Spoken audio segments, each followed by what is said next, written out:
Subject selection form FIUGP semester 2। अगर आप भी सेमेस्टर 2 के स्टूडेंट हैं, ठीक है, तो इस फॉर्म को हम भर के आप सभी को बताएंगे कि आप सभी को सब्जेक्ट सिलेक्शन किस प्रकार से करना होगा सेमेस्टर 2 में। अगर आप भी सेमेस्टर 2 के स्टूडेंट हैं, सेमेस्टर 1 का एग्जाम दे दिए हैं और सेमेस्टर 2 में आप गए हुए हैं, ठीक है, तो आपके लिए वीडियो इंपॉर्टेंट है, क्योंकि देखिए यहाँ पे subject selection, select your major subject किस प्रकार से सेलेक्ट करना है, सेलेक्ट योर मेजर सब्जेक्ट, क्योंकि इस बार 2 मेजर सब्जेक्ट होने वाला आप सभी को पता है। नेक्स्ट देखिए select your minor vocational subject. तो हम आपको कुल बताएंगे कि सेमेस्टर 2 में FIUGP जिनका सेशन 23 से 27 है, आप सभी को किस प्रकार से सब्जेक्ट का सिलेक्शन करना होगा, ठीक है। और हम यहाँ पे फॉर्म भर के भी आप सभी को हम बताएंगे, ठीक है। इससे पहले आपको ये पता होना चाहिए कि कौन सा सब्जेक्ट में किस प्रकार से सिलेक्शन करना है, क्योंकि सेमेस्टर 1 से अलग ही सेमेस्टर 2 में आपको सेलेक्ट करना है, ठीक है। तो किस प्रकार से सेलेक्ट करना है सबसे पहले मैं आपको वो बताऊंगा, उसके बाद मैं यहाँ पे आपको फॉर्म भर के भी दिखाऊंगा, ठीक है।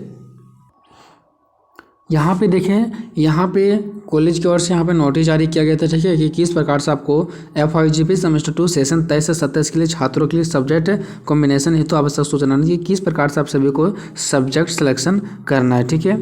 तो यहाँ पे देखिए साफ सुथरा यहाँ पे लिखा गया है। यहाँ पे देखिए मेजर सब्जेक्ट MJ2 रहेगा, MJ3 रहेगा, ठीक है। आप सभी को पता है मेजर सब्जेक्ट जो भी था, जैसे पॉलिटिकल है तो आगे भी पॉलिटिकल रहेगा। मेजर सब्जेक्ट कभी सिलेक्शन नहीं होता है, लेकिन सेमेस्टर 1 में आपको 1 मेजर पेपर पढ़ना था, सेमेस्टर 2 में आपको 2 मेजर पेपर पढ़ना होगा, ठीक है। नेक्स्ट क्या कह रहा है कि माइनर जो पेपर है वोकेशनल के रूप में दिए गए विषयों में से एक विषय का चुनाव करना, जिन्हें सेमेस्टर 2, सेमेस्टर 4, सेमेस्टर 6, सेमेस्टर 8 में पढ़ना है, ठीक है। जो वोकेशनल सब्जेक्ट है, अभी नया माइनर पेपर का एक लिस्ट जारी किया गया जिसमें से 9 सब्जेक्ट है, 9 में से कोई भी आपको एक सेलेक्ट कर लेना है, ठीक है। वो मैं आपको बता दूंगा नेक्स्ट वीडियो में कि वोकेशनल में 9 सब्जेक्ट कौन कौन सा। बट इतना समझिए कि इसमें 9 सब्जेक्ट है वोकेशनल में, माइनर पेपर का एक अलग से सिलेबस जारी किया गया है, उसमें से 9 सब्जेक्ट है, कोई भी आपको एक सेलेक्ट कर लेना है, ठीक है। नेक्स्ट है कि MDC पेपर जो सेमेस्टर 1 में पढ़ चुके हैं उसे छोड़कर अन्य किसी को भी आप MDC पेपर का चुनाव कर सकते हैं, ठीक है। नेक्स्ट है सेक पेपर, जो सेमेस्टर 1 में पढ़ चुके हैं उसे छोड़कर अन्य विषय के रूप में आप सेक पेपर का चुनाव कर सकते हैं, ठीक है। नेक्स्ट क्या है कि AAC पेपर में जो सेमेस्टर 1 में AAC पेपर के रूप में हिंदी पढ़ चुके हैं उसे सेमेस्टर 2 में अंग्रेजी पढ़ना है, और जो सेमेस्टर 1 में AAC पेपर के रूप में अंग्रेजी पढ़ चुके हैं उसे सेमेस्टर 2 में हिंदी पढ़ना है। नेक्स्ट है इसी को ध्यान में रख करके विषय का चुनाव करना है। ये तो मैंने आप सभी को ये बता दिया कि सब्जेक्ट का सिलेक्शन किस प्रकार से करना है। अब मैं आपको फॉर्म भी भर के दिखा दूंगा ताकि आपको लाइव प्रूफ के साथ आपको ये पता चल सके कि किस प्रकार से सब्जेक्ट का सिलेक्शन करना होगा। चलिए मैंने यहाँ पे आ गया है इसके ऑनलाइन एग्जामिनेशन फॉर्म की वेबसाइट पे, ठीक है, और यहाँ पे मैं आप सभी को दिखा दूंगा कि किस प्रकार से फॉर्म भरा जाता है, ठीक है। देखिए सबसे पहले आपको यहाँ पे नेम भरना था, हम नेम को छोड़ देता हूँ ये सब, ठीक है। ये सब सीधे हम आते हैं पॉइंट पे। देखिए सिलेक्ट योर मेजर सब्जेक्ट, तो सबसे पहले इस पर क्लिक करेंगे। आपका सेमेस्टर 1 में मेजर क्या था, पॉलिटिकल था, हिस्ट्री था, सोशोलॉजी, एक तो मेजर पेपर जरूर होगा जो आप लोग फर्स्ट टाइम में सेलेक्ट किए होंगे। तो मेरा था पॉलिटिकल साइंस, तो political science major subject select किए। अब एक और आपको मेजर पेपर सेलेक्ट करना है, वही चीज़ पॉलिटिकल ही, क्योंकि इसमें आपको 2 सब्जेक्ट 2 बार पढ़ना पड़ेगा एक ही मेजर सब्जेक्ट, ठीक है। अगर आपका मेजर सब्जेक्ट हिस्ट्री है सेमेस्टर 1 में, तो सेमेस्टर 2 में भी आपको हिस्ट्री ही सेलेक्ट करना पड़ेगा, लेकिन 2 paper, political science major paper 2 और पॉलिटिकल साइंस मेजर पेपर 3, क्योंकि मेजर पेपर 1 आप सेमेस्टर 1 में पढ़ चुके हैं, तो मेजर पेपर 2 होते हैं, ठीक है। चलिए तो इसमें कोई दिक्कत नहीं है। नेक्स्ट आपका select your minor vocational subject. अब देखिए दोस्तों, मैं आप सभी को बताना चाहूँगा कि जो यहाँ पे लिखा गया है select your minor paper vocational subject, इसमें 9 सब्जेक्ट का लिस्ट जारी किया गया है, ठीक है। माइनर के सिलेबस पर मैं अलग से वीडियो बना दूंगा। इसमें 9 सब्जेक्ट जारी किया गया है, लेकिन यहाँ पे कितना ऑप्शन दिख रहा है वो देखिए, यहाँ पे 1 2 3 4 5 ही ऑप्शन दिख रहा है, मतलब ये 5 में से ही आपको एक सेलेक्ट कर सकते हैं। ऐसा क्यों, मैं आप सभी को बताता हूँ। देखिए ऐसा इसलिए क्योंकि 9 सब्जेक्ट में से ज़रूरी नहीं कि आपके कॉलेज में 9 सब्जेक्ट का टीचर होंगे, ठीक है। तो जिस सब्जेक्ट के टीचर आपके कॉलेज में होंगे वही सब्जेक्ट आपको सेलेक्ट करना पड़ेगा। तो इस माइनर वोकेशनल सब्जेक्ट को सेलेक्ट करने से पहले आपको ये पता करना पड़ेगा कॉलेज में कि हम 9 सब्जेक्ट में से कौन कौन सब्जेक्ट सेलेक्ट कर सकते हैं।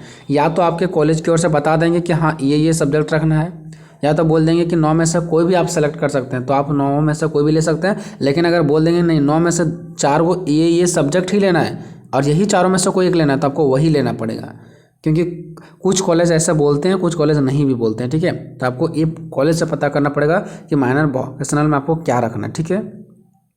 जैसे कि यहाँ पे देखिए ये जो कॉलेज है ठीक है। ये हमारा बिना भावे यूनिवर्सिटी की वेबसाइट नहीं है जहाँ पे मैं अभी फॉर्म भर रहा हूँ, ये किसी एक कॉलेज का पर्सनल वेबसाइट है। तो इस कॉलेज का मानना है कि हम 1 2 3 4 5 ही सब्जेक्ट का मेरे पास टीचर है, तो यही 5 में से आपको एक सेलेक्ट कर सकते हैं, ठीक है। इसी प्रकार से आपके भी कॉलेज में बताए जाएंगे कि माइनर के रूप में क्या सेलेक्ट करना है, ठीक है। तो यहाँ पर हम सेलेक्ट कर लेते हैं दोस्तों डिजिटल मार्केटिंग, ठीक है। नेक्स्ट है MDC paper, select different from semester 1। तो एमडीसी पेपर में आप कोई भी एक ले सकते हैं, आप में से देख सकते हैं जितना भी आपको सब्जेक्ट दिख रहा है ये सब में से कोई भी एक आप ले सकते हैं, लेकिन ध्यान रहे कि आप सेमेस्टर 1 में वो सब्जेक्ट नहीं पढ़ चुके होंगे, ठीक है। जैसे हम हिंदी लेंगे तो ध्यान रखना है कि आप हिंदी ले सकते हैं, लेकिन ये एमडीसी के रूप में आप सेमेस्टर 1 में नहीं पढ़े होंगे, ये चीज़ आपको ध्यान रखना है। सेमेस्टर 1 में जो एमडीसी पढ़े थे उससे अलग रखना है। नेक्स्ट है select your AEC subject different from semester 1।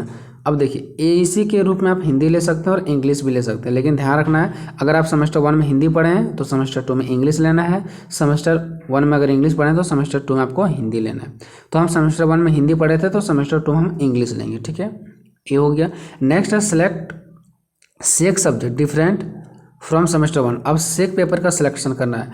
अगर आप सेमेस्टर 1 में इंटरप्रेन्योरशिप सेलेक्ट किए हैं तो आपको और सेलेक्ट नहीं करना, मतलब जो सेमेस्टर 1 में पढ़ रखे हैं उससे आपको अलग करना है। तो हम सेमेस्टर 1 में इंटरप्रेन्योरशिप पढ़े थे, तब हम सेमेस्टर 2 में ले लेते हैं साइबर डिफेंस, ठीक है। तो इस प्रकार से आपको कंप्लीटेड हो गया दोस्तों, उसके बाद हम सबमिट करेंगे, ठीक है। तो ये किसी एक कॉलेज में बताया गया कि इस प्रकार से आपको फॉर्म भरना है, ठीक है। अब बाकी आपको बिना भावे यूनिवर्सिटी की ओर से जब फाइनल एग्जामिनेशन फॉर्म भराएगा तो उस टाइम आपको कोई भी दिक्कत नहीं होगा और आप आराम से एग्जामिनेशन फॉर्म भर लेंगे। यहाँ पे मैंने आप सभी को एक डेमो दिखा दिया, ठीक है दोस्तों। तो वीडियो कैसा लगा कमेंट में अपना राय जरूर बताइएगा। कोई दिक्कत है तो आप लोग call WhatsApp message comment box में भी पूछ सकते हैं, ठीक है। मिलेंगे नेक्स्ट वीडियो में, तब तक जय हिंद जय भारत।